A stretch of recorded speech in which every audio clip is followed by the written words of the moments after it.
कल पार्टी में आप लोग टर्न आउट होने वाले हैं। क्या होगा, कैसा स्ट्रक्चर होगा जन स्वराज का? क्या ये एक पॉलिटिकल रेवोल्यूशन होने वाला है बिहार में? क्या कहेंगे इसके बारे में आप? नहीं, रेवोल्यूशन की तो कोई बात नहीं है। जैसा मैंने बताया है कि जन स्वराज अभियान के शुरुआत में ही ये कहा गया था कि एक इसका महत्वपूर्ण पड़ाव, एक महत्वपूर्ण उद्देश्य ये है कि बिहार में विकल्प के अभाव में जो पिछले 25-30 सालों से लोग मजबूरी में लालू जी के डर से भाजपा और भाजपा के डर से लालू जी को वोट देते रहे हैं, वो मजबूरी, राजनीतिक बंधुआ मजदूरी ख़त्म हो। इसके लिए ज़रूरी है कि बिहार के लोग मिलकर एक बेहतर विकल्प बनाएं। और वो विकल्प जब बने तो वो विकल्प किसी व्यक्ति का ना हो, जाति किसी परिवार का ना हो, बल्कि बिहार के उन सारे लोगों का दल हो जो मिलकर इस दल को बनाना चाहते हैं। तो 2-2.5 साल के बिहार के इस अभियान के एक चरण की एक तरह से आप समझिए कि समाप्ति हो रही है, और उसका प्रतिफल है कि 2 अक्टूबर को बिहार में 1 करोड़ से ज़्यादा लोग मिलकर इस दल का नींव रख रहे हैं। 2 तारीख को दल की घोषणा, औपचारिक घोषणा होगी, दल के नाम की, दल के संविधान की और उसके प्रावधानों की, और दल के साथ साथ दल के लीडरशिप की। क्योंकि जैसा कि मैंने शुरू से कहा है कि मुझे दल का नेता नहीं बनना है, तो और दल का नेता उसको बनाया जाएगा जिसको बिहार की जनता नीचे से, जो 2-2.5 साल हम लोगों ने प्रयास किया है, समाज में बात करी है, तो जिस किसी को भी समाज ने चुना है, जिस किसी को भी लोगों ने बताया, जिस किसी ने भी समाज में वो परिश्रम पराक्रम काम किया है, उसके आधार पर उनका सिलेक्शन हुआ है। 2 तारीख को आपको दिखेगा कौन लोग चुन कर आए। आपकी भूमिका क्या होगी? आप कह रहे हैं कि आप ना अध्यक्ष रहेंगे ना कुछ रहेंगे। हमारी भूमिका, देखिए, सबसे बड़ी हमारी भूमिका इससे जुड़ी है कि सबसे बड़ी चुनौती क्या है। दल बनाना सबसे बड़ी चुनौती नहीं है, दल का नेता बनना भी सबसे बड़ी चुनौती नहीं है, और मेरे नज़रिए से चुनाव जीतना भी सबसे बड़ी चुनौती नहीं है। सबसे बड़ी चुनौती है समाज को बताना, जगाना, समझाना कि आपने अब तक जातियों पर वोट दिया, 5 किलो अनाज के लिए वोट दिया, आपने मंदिर मस्जिद के लिए वोट दिया, आपने मोदी लालू नीतीश के लिए वोट दिया, आपने नेताओं के बच्चों के लिए वोट दिया, लेकिन अभी तक बिहार में आपने कभी भी अपने बच्चों के पढ़ाई और रोज़गार के लिए वोट नहीं दिया। उनको ये बताना, समझाना कि भाई आप अपने बच्चों की पढ़ाई और रोज़गार के लिए वोट दो, वोट चाहे जिसको भी देना है दो, लेकिन वोट अपने बच्चों के लिए दो। तो ये जो जिम्मेवारी मैंने ली है, उसके तहत मैं पैदल गांव-गांव जाता हूं, लोगों को समझाता हूं, और वो यात्रा रुकेगी नहीं। वो यात्रा इलेक्शन से नहीं जुड़ी हुई है, वो बिहार के सुधारने के मेरे संकल्प से जुड़ा हुआ है, और यात्रा तब तक चलती रहेगी जब तक बिहार के लोग ये समझ न लें, बिहार के लोग इस परिकल्पना से जुड़ न जाएं, और जुड़कर अपने बच्चों के लिए एक बेहतर व्यवस्था न बना लें। दल बन जाएगा, दल की लीडरशिप आ जाएगी, वो लोग दल को चलाएंगे। मैं जो काम पिछले 2 साल से कर रहा हूँ वही काम आगे करूँगा। मैं अभी अररिया, सुपौल के इलाके में पैदल चल रहा हूँ। 2-3 दिनों के बाद मैं फिर वापस जाकर वहीं से पैदल चलना शुरू करूँगा, और आने वाले चाहे 1 साल लगे, 1.5 साल लगे, 2 साल लगे, जब तक बिहार के गांव-गांव जाकर लोगों को समझाना लें, तब तक पदयात्रा जारी रहेगी। 2025 में अगर जन स्वराज को आपके मुताबिक अगर सफलता नहीं मिलती है, उसके बाद आप क्या करेंगे? क्या ये यात्रा उसके बाद भी शुरू रहेगी? देखिए, 2 बातें हैं। मेरा जो संकल्प है बिहार को सुधारने का, वो जन स्वराज की चुनावी सफलता और विफलता से नहीं जुड़ा है। अगर मान लीजिए कि जन स्वराज को चुनावी सफलता मिल भी जाए, उससे बिहार सुधर जाएगा, ये जरूरी नहीं है। दल तो हर बार जब चुनाव होता है कोई ना कोई दल जीतता ही है। चुनाव जीतना कठिन है, लेकिन चुनाव अच्छे लोगों के साथ जीतना उससे भी ज़्यादा कठिन है। तो मेरी भूमिका है कि जन स्वराज एक ऐसी व्यवस्था बने जो अच्छे लोगों की, सही लोगों की व्यवस्था हो, जो जब जीत कर आए तो सिर्फ विधायक और सांसद बनाने वाली मशीनरी न बने, बिहार के लोगों के जीवन में परिवर्तन लाने वाली व्यवस्था बने। और उस नज़रिए से मेरा प्रयास 2025 से नहीं जुड़ा हुआ है। जैसे अभी दल बन रहा है, फरवरी-मार्च के महीने में दल का एजेंडा जारी होगा, जो बिहार के सुधार का ब्लूप्रिंट है, विजन डॉक्यूमेंट है, वो जारी होगा। 25 के अक्टूबर-नवंबर में चुनाव भी होगा। ये महत्वपूर्ण पड़ाव हैं, लेकिन ये यहाँ पहुँचना ये सपना नहीं है। दल बनाकर चुनाव जीतना सपना नहीं है।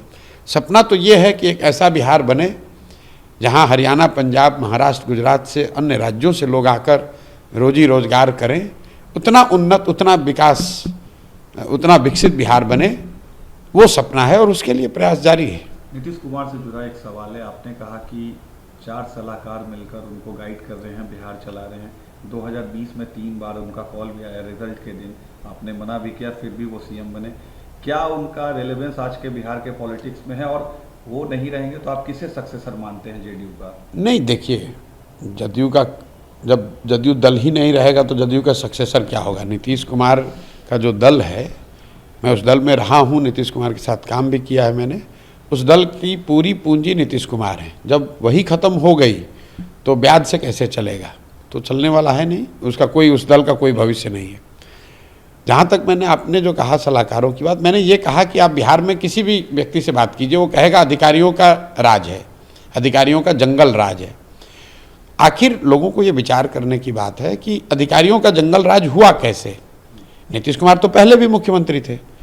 हुआ ऐसा है कि नीतीश कुमार ने पिछले कुछ सालों से विधायकों के बजाय, मंत्रियों के बजाय, पंचायती राज से जुड़े हुए लोगों के बजाय, अपने कार्यकर्ताओं के बजाय पूरी व्यवस्था अपने चंद 2-4 सलाहकारों के हवाले कर दी है। अब जैसे जैसे नीतीश कुमार की अपनी स्थिति जो लोग बता रहे हैं, मैं उनके व्यक्तिगत स्वास्थ्य की, अच्छी स्वास्थ्य की कामना करता हूं, लेकिन लोग जो बता रहे हैं उनकी जो स्थिति है शारीरिक मानसिक, उसमें वो बहुत सक्रिय हैं नहीं। तो जो उनके इर्द गिर्द के सलाहकार हैं वही लोग चला रहे हैं। अब ये वो लोग हैं जिनका कोई, ये किसी के प्रति जवाबदेह नहीं है, क्योंकि ये सरकारी अफसर भी नहीं है, ये सेवानिवृत्त अफसर हैं। तो जब आप सरकारी अफसर होते हैं तो फिर भी आपकी एक जवाबदेही अपनी कुर्सी के प्रति, व्यवस्था के प्रति। जब आप सेवानिवृत्त हो गए तो आपकी सिर्फ एक जवाबदेही है, जिसने आपको सलाहकार बनाया है आप उसके प्रति उत्तरदायी है। आपने कोई राजनीतिक पद आपका है नहीं, जनता ने आपको मैंडेट दिया नहीं है, सरकारी नौकरी के वजह से जो आपको पावर मिलता है वो है नहीं, आप सरकारी नौकर थे, नेताजी ने आपको सलाहकार बना दिया, तो आप एक तरह से एक्स्ट्रा कॉन्स्टिट्यूशनल अथॉरिटी के तौर पर काम कर रहे हैं। और इसी वजह से इन्हीं 3-4, अब इनका कोई ना जनता से सरोकार है, ना इनको सरकारी व्यवस्था से कोई सरोकार है, ये स्वच्छंद व्यवस्था बना ली इन्होंने। इसीलिए पूरे बिहार में आपको अधिकारियों का बोलबाला दिख रहा है, जो अधिकारी चाहेगा वही होगा। नीतीश जी के बाद जेडीयू समाप्त? भाई हम थोड़ी ना कह रहे हैं, तो आप घर कर, अब देखिए, जो 3 चीज़ें अभी बिहार के समाज को आंदोलित किए हुए है, उद्वेलित किए हुए है, एक है शराबबंदी, दूसरा है जमीन का सर्वे, और तीसरा है स्मार्ट मीटर। कोई भी नेता, चुना हुआ नेता, इस बात का संज्ञान लेता, सही या गलत इस पर कुछ टीका टिप्पणी करता। नीतीश जी ने जमीन का सर्वे, इतना बड़ा विषय, कोई पब्लिकली कोई टीका टिप्पणी नहीं की। कौन इस पर निर्णय ले रहा है? उनके चंद सलाहकार। शराबबंदी के नाम पर पूरे बिहार के हर घर में होम डिलीवरी हो रही है, 20,000 करोड़ का नुकसान हो रहा है, शराब और बालू माफिया फल फूल रहे हैं। इस पर निर्णय, कोई चर्चा, कोई वक्तव्य नहीं। कौन चला रहा है, कौन निर्णय ले रहा है? नीतीश के सलाहकार। स्मार्ट मीटर को लेकर समाज इतना उद्वेलित है, जबरदस्ती आप लोगों को दबाकर, डराकर उनको स्मार्ट मीटर स्वीकार करने के लिए कह रहे हैं। स्मार्ट मीटर लगाना है लगाइए, लेकिन जनता की बात सुन तो लो भाई। स्मार्ट मीटर आप लगा रहे हैं, आप गांव में जाकर देखिए, हो ये रहा है कि अगर आपने स्मार्ट मीटर का रिचार्ज नहीं किया, आपका बिजली कट गया। 10 दिन के बाद अगर आपने पैसा जुटाकर मीटर को रिचार्ज करा लिया, लेकिन जो आपका फिक्स्ड कॉस्ट है वो लगना ही लगना है, तो 10 दिन के बाद जब आपने रिचार्ज कराया 1000 से, तो जो फिक्स्ड कॉस्ट है उसका 400-500 रुपये आपका कट गया, तो एक्चुअल रिचार्ज आपको 400 रुपये ही मिला। लोग नीचे परेशान हैं कि भाई एक तो पैसा नहीं, उसके लिए स्मार्ट बिजली कट गई। जब उसने पैसा जमा करके उसको रिचार्ज कराया तो आधा या आधा से ज़्यादा पैसा आपके फिक्स्ड कॉस्ट का की तरह, मान लीजिए 15 दिन लग गया तो आधे महीने का फिक्स्ड कॉस्ट तो उसका ऐसे ही कट गया। तो इस तरह की जो बात है, एक तो निर्णय सही है गलत है एक बात है, दूसरा लोकतंत्र में जनप्रतिनिधियों का काम क्या है कि कम से कम जनता की बात आप सुनिए तो सही, और ये कोई सुनने वाला ही नहीं। आप मुझे बताइए, नीतीश कुमार के पिछले 2 महीनों में कोई पब्लिक में कोई उन्होंने बयान दिया हो? 4 नेता, 4 सलाहकार उनको घेर कर ले जाते हैं, कुछ चंद लोगों से वो बातचीत करते हैं और फिर वहाँ से वो, कोई पब्लिक में बयान नहीं, कोई पत्रकारों से बातचीत नहीं, किसी से कोई सरोकार नहीं। इसीलिए ये दुर्दशा हो रही है। आप आरजेडी लालू यादव और तेजस्वी यादव पर सीधा अटैक करते हैं, तेजस्वी की क्रेडिबिलिटी पर भी सवाल खड़े करते हैं। आपको क्या लगता है कहीं ये आप पर नुकसान तो नहीं हो जाएगा जिस तरीके भाई से आप बोलते हैं? मैं देखिए, आप जो कह रहे हैं उनकी किस क्रेडिबिलिटी को उन्होंने एस्टेब्लिश किया है जिसको मैं क्वेश्चन कर रहा हूँ। मैंने कहा कि वो लालू जी के लड़के हैं, इससे ज़्यादा उनकी कोई पहचान नहीं है। तो भाई लालू जी के लड़के हैं, इसमें तो कोई फ़र्क है नहीं। मैंने कहा कि वो 9th पास नहीं किए हैं, 9वां फेल हैं, तो भाई ये तो सत्य बात है। ऐसा तो है नहीं कि उन्होंने BA में किया है, PhD किया है और मैं गलत बोल रहा हूँ कि 9th फेल है। अगर वो उन्होंने 10वां पास किया है, BA में किया है, तो उसका सर्टिफिकेट जारी कर दें, हम लोग देख लेंगे, मान लेंगे। तब मुझे उसको होगा कि भाई प्रशांत किशोर इनके क्रेडिबिलिटी पर का नुकसान करना चाहते थे। मैं तो सत्य बोल रहा हूँ। कई लोग ये भी कहते हैं भाई बिना पढ़ा लिखा आदमी भी तो बहुत समझदार हो सकता है, समाज में उसका योगदान हो सकता है। बिल्कुल हो सकता है, लेकिन अगर मान लीजिए आप नहीं पढ़े लिखे तो समाज में आपका क्या योगदान है वो बता दीजिए। दूसरी बात देखिए, कई लोग ये समझते हैं कि मैं ये कह रहा हूँ कि वो 9th फेल हैं इसलिए काबिल नहीं, ये बात नहीं है। काबिलियत का पढ़ाई से कोई सीधा सरोकार नहीं है। पढ़ा लिखा व्यक्ति ज़्यादा बेहतर अपनी बात को रख सकता है, इन्फॉर्मेशन को प्रोसेस कर सकता है, लेकिन ये जरूरी नहीं है कि पढ़ा लिखा आदमी काबिल ही हो। ये बहुत हद तक संभव है, बिना पढ़ा लिखा आदमी भी काबिल हो सकता है। लेकिन मुख्यमंत्री के लड़के रहते हुए अगर आप स्वयं 9th भी पास नहीं करते हैं तो ये दिखाता है कि शिक्षा को लेकर आपकी खुद की सोच, क्षमता से ज़्यादा आपकी सोच क्या है। तो जो लोग बिहार को लीड करना चाहते हैं, बिहार की जनता ये तो समझना चाहिए उसको कि जिस व्यक्ति की अपनी सोच ये है कि मुझे पढ़ने की ज़रूरत नहीं है, वो बिहार के समाज के शिक्षा की व्यवस्था कैसे करेगा। आप परिस्थितिवश नहीं पढ़ पाए, उससे कोई दिक्कत नहीं है। तमिलनाडु में बहुत बड़े लीडर थे कामराज, उनका कोई फॉर्मल एजुकेशन नहीं था, लेकिन समाज के लिए उन्होंने आज़ादी की लड़ाई में बहुत लंबी लड़ाई लड़ी थी। और जब वो मुख्यमंत्री बने तो बच्चों की पढ़ाई के लिए उनकी बहुत बड़ी सोच थी। यहाँ पर तो पढ़ाई का कोई महत्व ही नहीं है। मैं उस सोच को चुनौती दे रहा हूँ कि भाई आप ना खुद पढ़े, ना पढ़ाई की महत्ता को समझ रहे हैं, तो पूरे बिहार को अनपढ़ और मजदूर बनाने का ही आपके पास तरीका है। और दूसरा आप करना क्या चाहते हो? कुछ सवाल आपसे नेशनल पॉलिटिक्स पर लेना चाहेंगे। आपको क्या लगता है मोदी तीसरे कार्यकाल में अपने कमजोर हुए हैं पहले की अपेक्षा, और उनके जो अलाइज हैं नीतीश और नायडू, क्या लास्ट लॉन्ग करेंगे उनके तीसरे टर्म में? क्या देखिए, मोदी तीसरे टर्म में कमजोर प्रधानमंत्री हैं, ये तो आपको दिख ही रहा है। लेकिन हमने तो इलेक्शन से पहले ये बात कहा कि सीटों का नंबर कुछ भी हो, तीसरा टर्म जो मोदी का होगा वो उस तीसरे टर्म में वो कमज़ोर प्रधानमंत्री साबित होंगे, क्योंकि ज़मीन पर लोगों ने 10 साल 12 साल मोदी जी का कार्यक्रम देख लिया, उनका प्रयास देख लिया, उसका असर देख लिया। आप बिहार को देख लीजिए, बिहार की जनता ने 2014 में मोदी जी को 30 से ज़्यादा सीट भाजपा को दिया, 2019 में 39 सीट दी, इस बार भी 30 से ज़्यादा सीट ये लोग जीते हैं। लेकिन बिहार के लोगों की ज़िंदगी में क्या फ़र्क आया? क्या बिहार के बच्चों की स्थिति सुधर गई? क्या बिहार में नए उद्योग लग गए? क्या बिहार के बच्चों का पलायन रुक गया?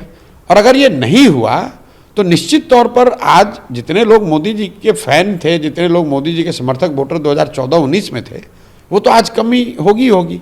और लोकतंत्र में लीडर की जो ताकत है, वो ताकत क्या है? जनता का सपोर्ट। तो अगर जनता का सपोर्ट कम हुआ है तो प्रधानमंत्री रहें या सांसद रहें या विधायक हों या मुखिया हों, उनका ताकत तो कम होगा ही होगा। दोनों अलाइज रहेंगे 5 साल पूरे? देखिए, एलाइज रहेंगे कि नहीं रहेंगे तो एलाइज को पता है, उनको पता है। इतना स्पष्ट है कि मोदी जी और ये जो सरकार है, ये इनकी लोकप्रियता, इनकी ताकत कम हुई है। और आगे की लॉन्जिविटी इस पर डिपेंड करेगी कि आने वाले 2-2.5 साल में जो 9 राज्यों के चुनाव हो रहे हैं, जम्मू कश्मीर, दिल्ली, हरियाणा, महाराष्ट्र, झारखंड, बिहार, बंगाल, असम और तमिलनाडु, इन राज्यों के चुनाव के परिणाम अगर बीजेपी के खिलाफ हुए तो निश्चित तौर पर सरकार की स्थिरता को लेकर सवाल उठेंगे। अगर इन राज्यों में बीजेपी ने अच्छा परफॉर्मेंस किया तो उनकी ताकत बनी रहेगी। तो आपको क्या लगता है इन राज्यों में बीजेपी का परफॉर्मेंस कैसा होगा? अब कैसा रहेगा ये तो उन राज्य वो तो उन राज्यों की स्थिति लोग बता सकते हैं। बिहार में मैं जानता हूँ कि बीजेपी लैकलस्टर नेतृत्व है, उनका कोई ना चेहरा है, ना उनका कोई प्रयास है, ना उनकी कोई बात कर रहा है। उन लोगों ने अपना नेतृत्व नीतीश जी के हवाले करके छोड़ दिया है, जबकि बीजेपी का खुद का बीजेपी का कार्यकर्ता, एक एक कार्यकर्ता मान रहा है कि नीतीश जी के नाम पर चुनाव लड़कर जीत नहीं सकते हैं। लेकिन देखिए, कभी कभी नियति भी अपने तरीके से काम करती है। बीजेपी की मजबूरी ये है कि वो नीतीश को मुख्यमंत्री के पद से हटा नहीं सकते हैं, क्योंकि उनको दिल्ली में सरकार चलानी है, और उनको ये भी पता है कि नीतीश को मुख्यमंत्री रहते वो बिहार में चुनाव जीत नहीं सकते हैं। तो भाजपा की हालत तो बिहार में ऐसी है कि ना आप दाएं जा सकते हैं ना बाएं जा सकते हैं। उनको मालूम है कि सरकार में क्या परेशानी है, उनको मालूम है कि नीतीश के साथ वो जीत नहीं सकते हैं, लेकिन बिहार में वो कुछ कर नहीं सकते हैं, क्योंकि दिल्ली में सरकार चलाने के लिए उनको नीतीश की मदद की ज़रूरत है। मोदी के तीसरे कार्यकाल का 100 दिन का जो काम है उसको कैसे देखते हैं? उन्होंने जो प्रॉमिस किया था, क्या उन्होंने पूरा किया है? भाई, उन्होंने क्या प्रॉमिस किया था पहले मैंने ध्यान भी नहीं दिया, और उन्होंने क्या किया नहीं किया मेरा उससे कोई सरोकार नहीं है। मैं बिहार में एक तरीके से I am buried in the bushes of Bihar, और मुझे दूसरे किसी चीज़ की ना चिंता है ना ज़्यादा खबर है। 100 दिन कब हुआ मुझे ये भी नहीं मालूम है।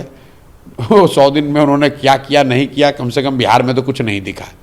अगर बिहार में कुछ दिखता तो मैं आपको ज़रूर बताता।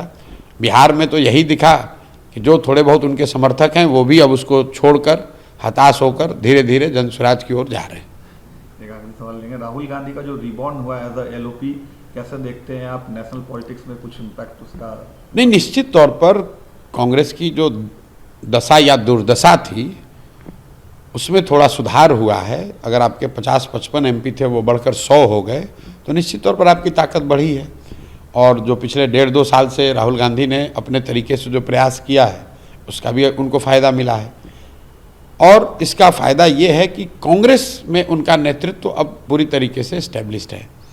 जो कांग्रेस पार्टी है, उसके जो लीडर हैं, कार्यकर्ता समर्थक हैं, उनको ऐसा लगता है, शायद वो विश्वास भी उनको, कि राहुल गांधी कांग्रेस को आगे लीड कर सकते हैं, कांग्रेस को वापस उसके ग्लोरी डेज में ला सकते हैं। उस बात को राहुल गांधी के अपने 2 साल के प्रयास ने सेटल कर दिया है। लेकिन राहुल गांधी कांग्रेस के लीडर इस्टेब्लिश हो गए हैं, देश के लीडर अभी नहीं हुए हैं, क्योंकि उन्हीं के पार्टी की, उनकी जो दादी थी इंदिरा जी की जब जीवन में सबसे बड़ी हार हुई 1977 में, तो मुझे लगता है कांग्रेस को उस समय 154 सीट कांग्रेस पार्टी को मिली थी। तो इंदिरा जी के जीवन की सबसे बड़ी हार में कांग्रेस को 154 सीट मिला था। और राहुल गांधी के जीवन की सबसे बड़ी जीत जो है, जिसको बताया जा रहा है सबसे बड़ी जीत, उसमें कांग्रेस को 99 सीट मिला है। तो ये फ़र्क है, ये दिखाता है कि देश के नेता के तौर पर उभरने के लिए अभी भी राहुल गांधी को एक लंबा फासला तय करना है। क्या अपील करेंगे? 2 तारीख को आपका स्थापना है लोगों से, बिहार की जनता से 2 तारीख को? नहीं, कोई अपील नहीं करेंगे। जो अपील पिछले 2-2.5 साल से करते रहे हैं कि आप एक बार अपने बच्चों के लिए जगिए, बिहार की व्यवस्था को सुधारने के लिए। ड्राइंग रूम में बैठकर, दुकान पर, चौक पर बैठकर चर्चा करने से नहीं होगा। अगर आप बिहार में व्यवस्था सुधारना चाहते हैं तो आगे बढ़िए, जुड़कर कंधा लगाइए। जब तक बिहार के लोग खुद से प्रयास नहीं करेंगे तो दूसरे लोग, कहीं केरल से, तमिलनाडु से लोग आकर बिहार नहीं सुधार सकते हैं। प्रयास हम करें या आप करें, प्रयास आज हो या 10 बरस के बाद हो, प्रयास किसी न किसी बिहार के व्यक्ति को ही करना पड़ेगा। इसलिए मैं इतना ही अपील करूंगा कि अगर आप अपने और अपने बच्चों की बेहतरी चाहते हैं तो बिहार में नया विकल्प, जो जनता का विकल्प हो, एक बेहतर भविष्य की गारंटी हो, इस विकल्प को बनाने में अपना कंधा लगाइए, आगे बढ़िए। पैसे की, जाति की, बाहुबल की, इस तरह की चिंता न करें। एक बार आप साथ में आएंगे, जन बल के आगे कोई बल नहीं है। अगर लोग साथ में आएंगे तो मेरा पूरा यकीन है बिहार में नई व्यवस्था बनेगी, बिहार के बच्चों के भी जीवन में खुशहाली आएगी, बिहार में भी एक नया सवेरा होगा। बहुत बहुत धन्यवाद। For exclusive and insightful videos, subscribe to our new channel ABP Live Premium.